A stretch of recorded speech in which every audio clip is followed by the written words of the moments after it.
Color swap tag, metallic paint. You've seen the video. Goodbye. ShinRobjira.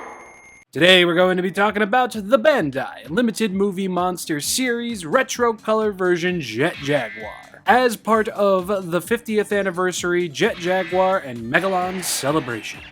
Alrighty, now that all the disinteresteds have been weeded out, let's take a look at this color swap tag. So we've got a very worn Polaroid looking tag for Retro Color Jet Jaguar as per the norm with Retro Color variants. Flipping it around to the side, we can see Godzilla vs. Megalon, Godzilla store exclusive or whatever, Bandai Movie Monster Series, yada yada yada. Here we have the inside of the tag with the silhouette of Jet Jaguar and Retro Color version, and now we have to double sleeve him. I wish I could double sleeve all of my tags, but then I'd basically be hemorrhaging penny sleeves, and I can't have that happening. Nice and protected, huh? So here we have him, Retro Color Jet Jaguar. I mean, not too much different going on here, save for maybe the legs. I mean, I think this guy's legs are a little warped, but as you can see, they're not as wide splayed as the standard Movie Monster Series release. And the tags are exactly the same, just different colors and markings. Need I say more? Although I will say, it's nice to see a much more shinier silver gracing Jet Jaguar. I mean, that's what it looks like to me. I could be wrong, but under this lighting, the silver is definitely more metallic. As far as the head goes, everything's pretty much the same. Black eyes, same amount of detail on the toothy grin, same amount of details on the tops and sides of the head over here with the antennae and bolts. The only difference being the metallic red strip that looks like pink instead of just blood red. Since we're on the back here, we have this turquoisey blue, metallic oranges and reds, silver, orange, the whole 9 yards. It's everything you'd think it would be. Still have that whimsical detail for the flap of the suit that would help the actor get in and out. Still got the Michelin Man looking midriff over here, as well as arms. I fell in love with the Michelin Man. What? Jet Jaga is still rocking the man thong, and we've got more Michelin Man legs leading into the Jet Jaguarian Tims. The Tims have the arrows and toe nipples on the fronts, got the same knee pads, and the same overall design. Really like how the belt buckle looks on this guy. Jet Jaguar with metallic paint just kind of really fucking works. And then we have the little arrow on the titty area. Very nice. As stated prior, everything else is pretty much the same. Same amount of detail, same amount of paint, just different kinds of paint. Both sides, of course. Yes. I'm just glad that we're still getting Jet Jaguar figures, to be completely honest. And even though the singular point run in the Movie Monster series is complete, quote unquote, we're missing monsters there, Bandai. Again, more Jet Jaguar, good Jet Jaguar. The metallic red or pink is very interesting and very much clashes with this metallic orange in a way that it doesn't really work, but it does at the same time. Like, I don't know, on paper, this sounds like a weird idea, but just the fact that we got it, I mean, we got it. As for the history of this overall color scheme, I think they just put metallic paint on it. I don't think there's any kind of connection to a piece of media that existed in the past, but hey, if I'm wrong, comment section below, let me know. Now, if I were in charge over at Bandai, I probably would have made this guy look like the Godzilla collection version of Jet Jaguar, just that overall scheme, because that would definitely fit the retro color moniker more than just, hey, we slathered some metallic paint on Jet Jaguar, give us money. But that worked for me, so here we are. Gonna have some markings on the bottom of Jet Jaguar's feet over here, and just to do a quick little flyby here, I mean Jet Jaguar with metallic paint. That's essentially all this is.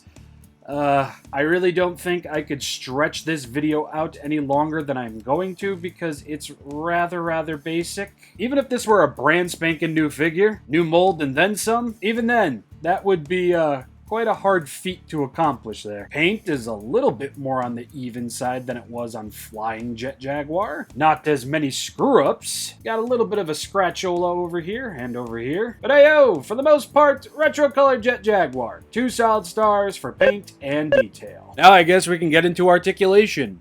And you guessed it, it's exactly the same. All the way around at one arm, all the way around at the other arm, and all the way around at the torso.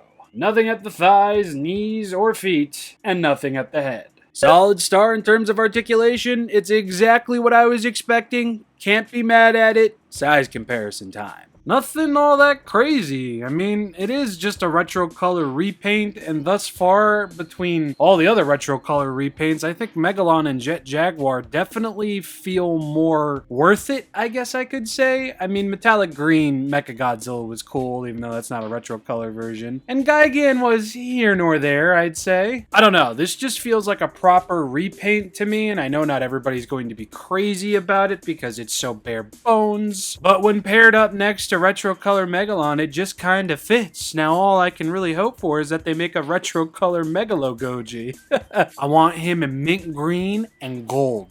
Do it. I guess if I had any other say in the making of this figure, I would have said maybe use the original 2007 mold with the balled up fists and such, just to further zero in on retro. I know this is meant to be retro color version, but that would have been a pretty cool inclusion as well. Not that I mind having two of the same mold with different color schemes, Shin Godzilla, but I don't know, I feel like that would have been pretty cool too if the whole Godzilla collection thing would have just been completely out the window. I need to get that figure. But yeah, I just wanted to add this in, I mean, I gotta get this video up to 8 minutes somehow. And in comparison to the other movie Monster Series Jet Jaguar releases, I mean, obviously this guy's got more in common with the newer Jet Jaguar that was released. Not too much in common with that of Flying Jet Jaguar or the original movie Monster Series release as a whole. Still, I'm not crazy, right?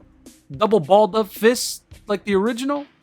That would have been cool, right? Okay, maybe it's just me. I don't know. Also, I really wouldn't mind if Bandai went ahead and redid Gabi Jr. Jet and Jet Beta with these colors. Just to see those figures with metallic silver and metallic paints on them, I'd be so friggin' down for that. I mean, yeah, I'm a Jet Jaguar Beta fucking slut. I love Jet Jaguar Beta as a design, and to get alternate color patterns for those figures, I mean, just to get more of that design overall, I mean, I'm totally about it. Can you tell I'm really scraping it thin to try and get this up to 8 minutes? I'm sorry. I'm trying to be translucent about it, at least.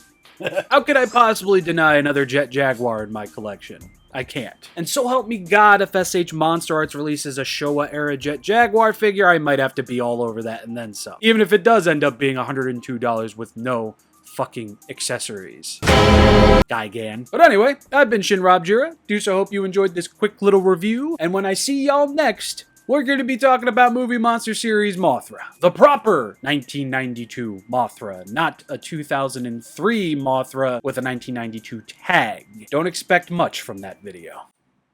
Peace. You know the Michelin Man? Yeah, no, I know who it is. Just go to the next idea. Oh, okay.